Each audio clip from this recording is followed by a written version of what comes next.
রাস্তার মধ্যে ফতুয়া দিলে ওই মুফতির ফতুয়া জামাত ইসলামী নিবে না। রাস্তার মুফতির ফতুয়া জামাত নেয় না।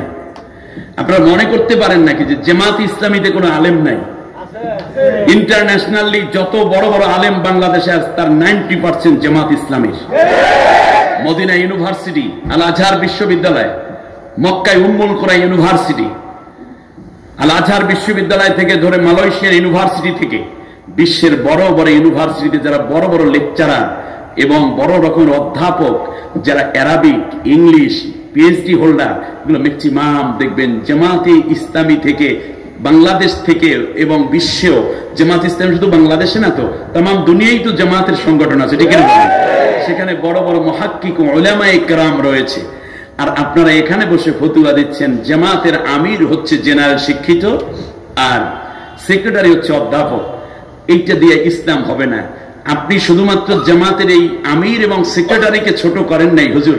বিনয়ের সাথে আমি আপনার প্রতি শ্রদ্ধা রেখে হাতে চুমু, কপালে চুমু খেয়ে বলছি, মুহতারাম ও মুকাররামি শেখুল হাদিস মুরব্বী, নামটা নিলাম না, শুনুন, হাজার হাজার আলিম, জেনারেল শিক্ষিত মানুষ, পিএইচডি হোল্ডার, তারা মিলে একজন আমির নির্বাচন করে। কোন ব্যক্তি এসে হঠাৎ করে জামাতের আমির হয় না। তৃণমূল পর্যায় থেকে নিয়ে 1 লক্ষাধিক নারী পুরুষ যারা সবচেয়ে বেশি পরীক্ষিত রুকন, তাদের ভোটে নির্বাচিত হয় আমিরে জামাত। লক্ষ লক্ষ মানুষ, আলেম ও উলামা, হাজার হাজার আলেম বুঝলো এই ব্যক্তি সংগঠন চালাইতে উপযুক্ত, আর আপনি বললেন এর দিয়ে কাজ হবে না। আমার মনে হয় বাংলাদেশের প্রেক্ষাপট বাদ দেবার তুরস্কে যাই। এই প্রসঙ্গটা আমি একটু নিয়ে আসলাম এই জন্য, যেহেতু এখন তো আর আমাদের মধ্যেই আমাদের চলতে হবে। আমি বলি, তুরস্কের প্রেসিডেন্ট রজব তাইয়েব এরদোগান, একে আমাদের মামুনুল হক ভাই প্রশংসা করেছেন, ঠিক না বলেন? হারুন ইজহার সাহেব প্রশংসা করছেন, কারণ বর্তমান বিশ্বের সবচেয়ে বড় মুসলিম হিরো, মানে মুসলিম উম্মার হিরো এখন তিনি। আপনারা কি বলেন, ঠিক না?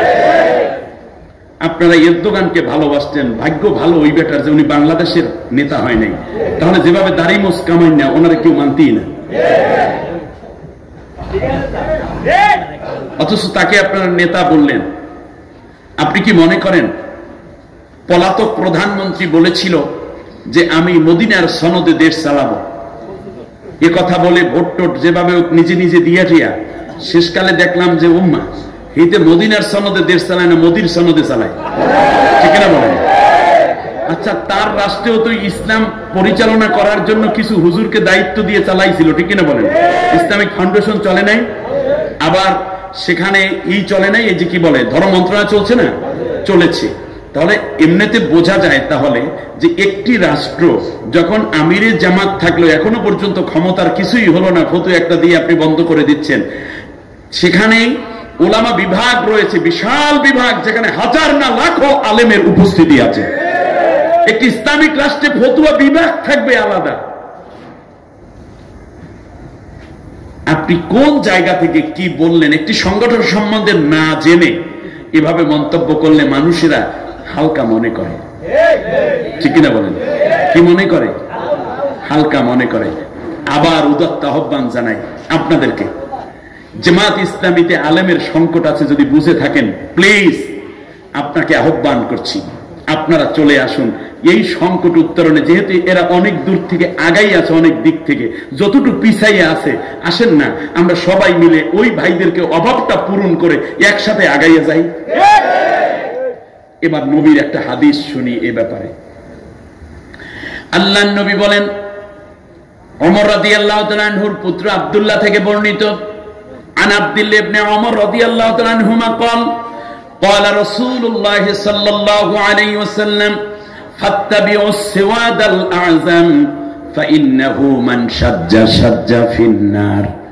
আল্লাহর নবী বললেন, আমার উম্মতেরা শোনো, একটি রাষ্ট্রের মধ্যে একাধিক যদি ইসলামপন্থী দল এবং মতের লোক হয়, সময় সুযোগ যদি আসে, একটা দলকে বিজয় দেওয়ার কথা যদি তোমাদের মাথায় এসে যায়, তাহলে কোন দলটাকে দিয়ে তোমরা আগাইয়া নেবা সেই ব্যাপারে আমি তোমাদেরকে পরামর্শ দিচ্ছি। মনে হয় আল্লাহর নবী বর্তমান ইলেকশন সামনে রাইখে আমাদেরকে সবাইকে বলতেছেন।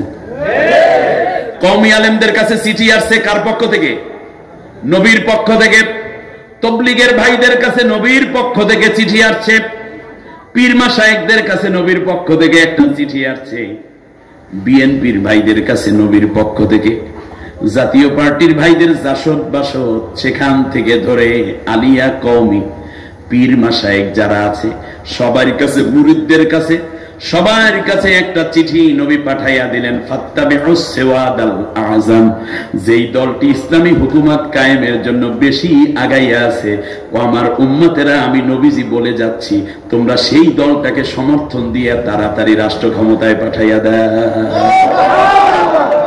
ফাত্তাবিউস সিওয়াদাল আযম, সবচেয়ে বড় দল, যাদের মধ্যে ডাক্তার আছে, ইঞ্জিনিয়ার আছে, পুলিশ হইতে পারে, র্যাব হইতে পারে, ডিবি হইতে পারে, ডিসি হইতে পারে, টিউনো হইতে পারে, ওসি হইতে পারে, দারোগা হইতে পারে, এমনকি মসজিদের ইমামতিও করতে পারে, জানাজাও করতে পারে, আবার তারা টেলিভিশনেও কথা বলতে পারে, পত্রিকাও চালাইতে পারবে, আবার তারা ইন্টেলেকচুয়াল, বিশ্বের সাথে আন্তর্জাতিক সম্পর্ক রেখে বলতে, ব্যাংকও বোঝে, বিমাও বোঝে, হাসপাতালও বোঝে, চিকিৎসাও বোঝে, নারীর অধিকার বোঝে, পুরুষের অধিকার বোঝে, এইরকম সব বুঝা মিল্লা সব জায়গায় এমপি, মন্ত্রী, মেম্বার, চেয়ারম্যান, ডিসি, এসপি হইতে শুরু করে কমিশনার এবং মেয়র পর্যন্ত সব জায়গায় পদে পদে তাদের লোক তৈরি হয়ে গেছে এবং যোগ্য লোক আছে। এইরকম দল যেটা, তোমরা সেই দলটাকে সমর্থন দাও তাড়াতাড়ি কইরা। এটা পীরের প্রতি নির্দেশ, মুরিদের প্রতি, তবলিগের প্রতি, কওমির প্রতি, আলিয়ার প্রতি, বক্তার প্রতি, হুজুরের প্রতি, খতিবের প্রতি, মুসল্লির প্রতি, ইমামের প্রতি, রিকশাওয়ালা, ভ্যানওয়ালা, নারী, পুরুষ, গার্মেন্টসের মালিক, শ্রমিক, সেখান থেকে ধরে সবার উপরে ফাত্তাবিউস সিওয়াদাল আযম, বড় দলকে দিয়ে তাড়াতাড়ি কোরআনের শাসন কায়েমের ব্যবস্থা করে দাও। পরের কথাটা খুব জটিল। এরপর বলেছেন ফামান সাররা, যে ব্যক্তি এই সুযোগ পাওয়ার পরেও বড় দলটাকে সমর্থন না দিয়ে পিছনে পড়ে রইল, সাদ্দাফিন না, আমি নবী বলে গেলাম ওই কিন্তু জাহান্নামী হবে। কোন সময় কি ফতুয়া দিয়া। আজকে তবলিগ দুই ভাগ হয়েছে, কারণ কি জানেন? আমি তবলিগের সাথী হওয়ার কারণে জেনেছি। সেটা হচ্ছে একদল উলামা যারা বিজ্ঞ, অভিজ্ঞ, প্রাজ্ঞ, ইলম কালামে পরিপূর্ণ অনেক বেশি।